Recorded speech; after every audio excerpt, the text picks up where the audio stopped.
Hi people, it's me, Anja. My pronouns are she and her, and welcome back to my channel for part 4 of my favorite books with Black Sapphic main characters, because I thought that A, Pride Month, and B, Juneteenth being yesterday, would be the perfect time to film this video, since unfortunately the majority of the Sapphic books that I read feature white main characters.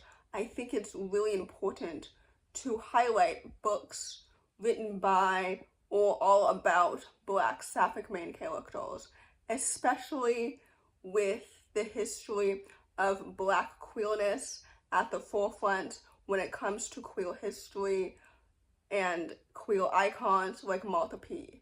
So anyway, all that to say, I hope that this video really helps diversify your bookshelf and serves as a reminder to include intersectionality in queer books that you're reading. So without any further ado, the first book on this list is called If We Were a Movie.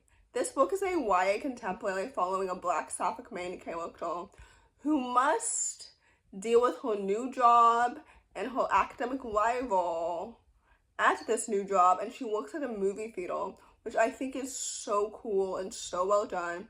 And she's always been so academically driven, and I loved her relationship with her ambition and with her mother and her personality and her dreams and her romance and everything was so good.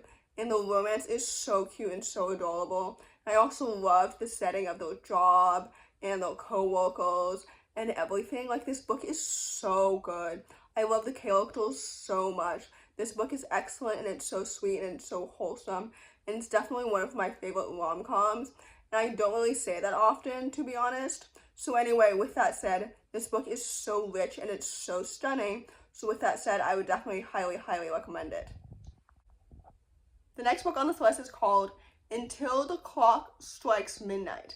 This book is a YA fantasy featuring two main characters who are both competing for a prestigious internship, but it's basically like reimagining Cinderella from the fairy godmother's perspective, because their mission is to help a mortal fall in love while they fall in love with each other, although that part is unplanned since it's technically enemies to lovers. I don't know if any of that made sense, but this book is really good, and I really loved every single second of it. First of all, the world building is so magical and so awesome and so stunning and gorgeous. Like, I love it so much, and I loved their perspectives, and like the difference between them made so much sense, and their chemistry together was so cute and so well done. Like, their characters individually are so well developed, and I love the pacing and the romance and the magic and everything. This book is so excellent, and it's so well done. I also really appreciated the bipolar representation. Like, this book is excellent, and it's so underrated. I really enjoyed it so much. So anyway, with that said, I would definitely highly recommend it.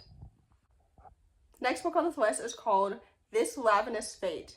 This book is a YA historical fiction following two Black lesbians set during the Harlem Renaissance. And basically, one of them is a vampire and the other one is a vampire hunter. So the romance is very much enemies to lovers, although it's technically like childhood best friends to enemies to lovers. So it's giving very much like Catra and Adola from Sheila, Princesses of Power, or Caitlin and Vi from Arcane, or any other iconic lesbian ships like that. Anyway, this book technically classifies also as a YA historical fantasy, and I think it's quite good. I really enjoyed this book so much. Like, the world building is so rich and so magical, and I love the romantic chemistry so much. Layla and Elise are such awesome, well-developed individual characters, and I love them so much. The writing and the plot is so good. Like, I love this book so much, and I love the representation of being both Black and queer in the 1920s. I think this book is excellent, and it's really good. So anyway, with that said, I would definitely highly recommend it. The next book on this list is called I've Got My Love to Keep Me Warm. This book is a YA contemporary following two Black Sapphic main characters who fake date. And I think this book is so excellent and it's so well done. First of all, both main characters are so well developed individually, and I love their chemistry together. Fake dating is literally one of my favorite, if not my favorite, romantic trope, especially in a queer lens. And I think that everything about their chemistry was so well developed and so well paced. And I loved the plot and the writing and everything. Like, this book is so eloquent and it's so well done and it's so underrated. Literally, like, this book is so good. I had super high expectations prior to reading this book because the author is well beloved on my channel. I've shouted out their books so many times. So I'm so glad that this book lived up to those expectations because it's so excellent and so well done. And I loved how every single topic was handled with so much care. And this book is so good and it's so joyful. So anyway, with that said, I would definitely highly, highly recommend it.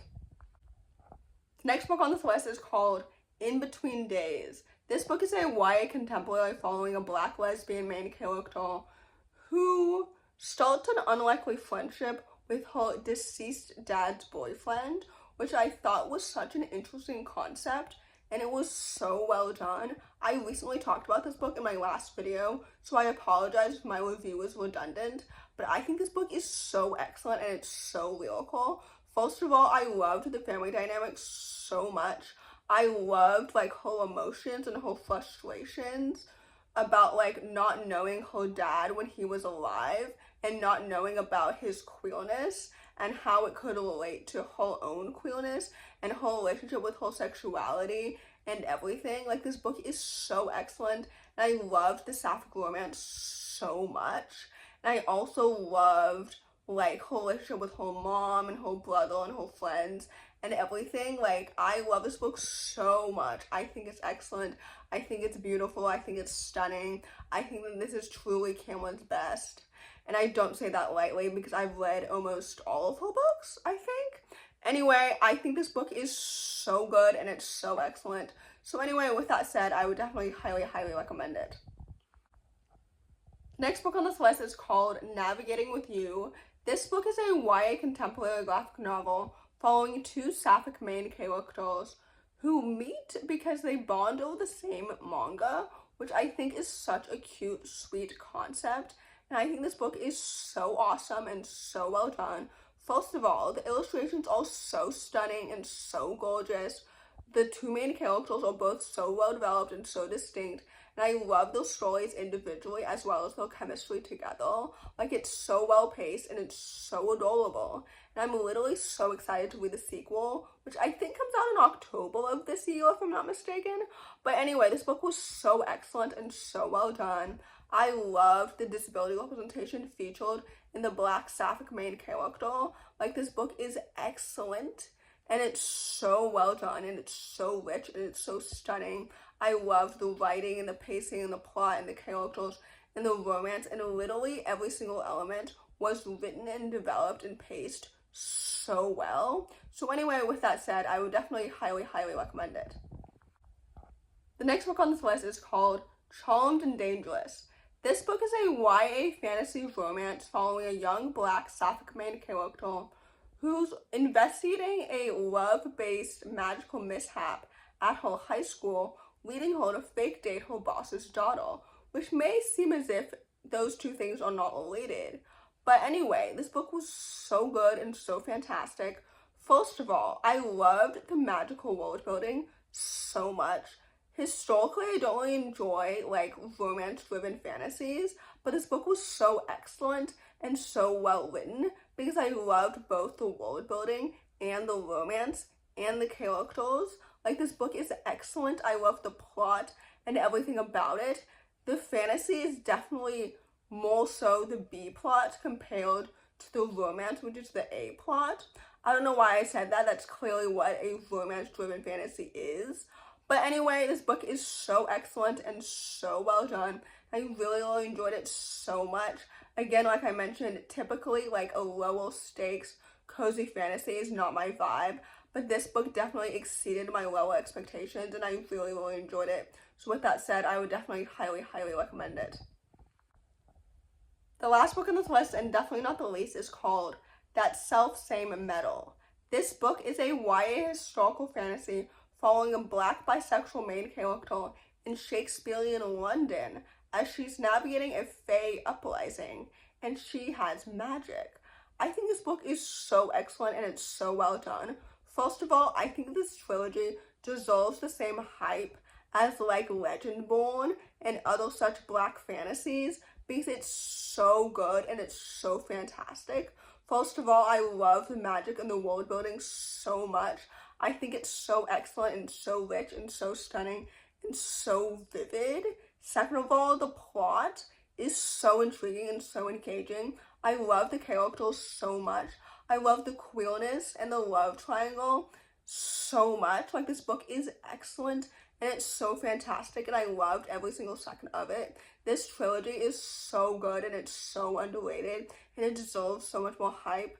I think this book is absolutely so excellent and so good. So anyway, with that said, I would definitely highly, highly recommend it.